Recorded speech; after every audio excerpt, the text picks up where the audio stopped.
গুলশান এবং শোলাকিয়ায় হামলার আগাম তথ্য ছিল গোয়েন্দাদের কাছে।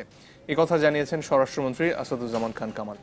রাজধানীর কৃষিবিদ ইনস্টিটিউশনে জননিরাপত্তা এবং আইনশৃঙ্খলা বিষয়ক মতবিনিময় সভায় একথা জানান তিনি। একই অনুষ্ঠানে শিক্ষামন্ত্রী বলেন, যেসব বেসরকারি বিশ্ববিদ্যালয় সরকারের দেয়া শর্ত মানবে না তাদের অনুমোদন বাতিল করা হবে।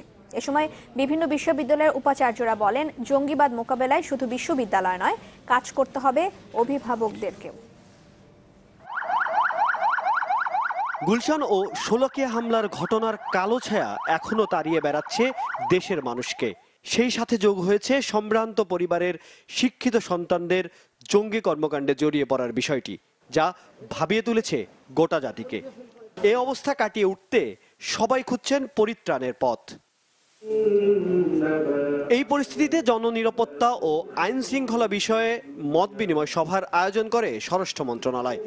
সভা থেকে সংকট মোকাবেলায় সবাইকে এক হয়ে কাজ করার আহ্বান জানান পুলিশ ও র্যাব বাহিনীর প্রধান। এই ব্যাপারে আপনাদের আমাদের সকলেই করণীয় আছে।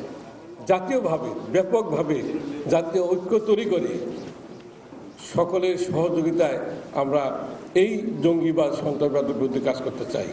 যারা বিপদে গিয়েছেন ফিরে আসেন।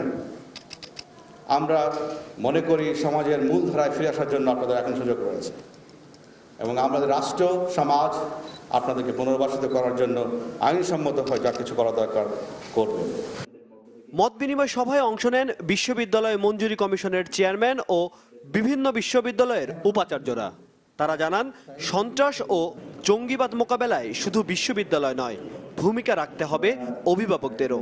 দায়িত্ব একক শিক্ষকের না, দায়িত্ব একক মন্ত্রী মহোদয়ের না, পুলিশ প্রশাসনের না, দায়িত্ব সম্মিলিতভাবে collective responsibility of the society, of the parents, of the teachers, সকলের। তারা ভ্রান্ত, কিন্তু আমাদের ছেলে মেয়েদেরকে নষ্ট করছে। আমাদের উচিত হবে যে বিশ্ববিদ্যালয়ে আমরা দেখব প্রত্যেকটা কোনায় every inch will be under surveillance. I can tell you. শিক্ষামন্ত্রী নুরুল ইসলাম নাহিদ বলেন, যেসব বেসরকারি বিশ্ববিদ্যালয় শর্ত মানবে না তাদের অনুমোদন বাতিল করা হবে। আমাদের কিছু কিছু প্রতিষ্ঠানে এই ধরনের চর্চা শুরু হয়েছে, যেখানে আমাদের ছেলেমেয়েদেরকে বিপদগামী করবার প্রক্রিয়া চলছে। আমরা এগুলোর প্রতি নজর রাখছি। গত প্রায় 4 বছর ধরে আমরা এগুলোর পিছনে লেগে আছি। আর স্বরাষ্ট্রমন্ত্রী জানান, গুলশান হামলার তথ্য আগে থেকে ছিল গোয়েন্দাদের কাছে। যারা বিপথে গেছে তাদের ফিরে আসার আহ্বানও জানান তিনি। আমাদের কাছে গোয়েন্দার রিপোর্ট ছিল যে একটা কিছু হতে যাচ্ছে, হতে পারে গুলশান এলাকায়। আমরা নানানভাবে তৈরি ছিলাম। তারপরে আমাদের কাছে আমাদের গোয়েন্দাদের এই ছিল যে শোলাকিয়া ময়দান, যে ময়দানে একটা অ্যাটাক হতে পারে, আমরা সেই জন্য চেকপোস্ট বসিয়েছিলাম। আমরা প্রায় 1 কিলোমিটার দূরে এই সমস্ত চেকপোস্টগুলো বসানো হয়েছে।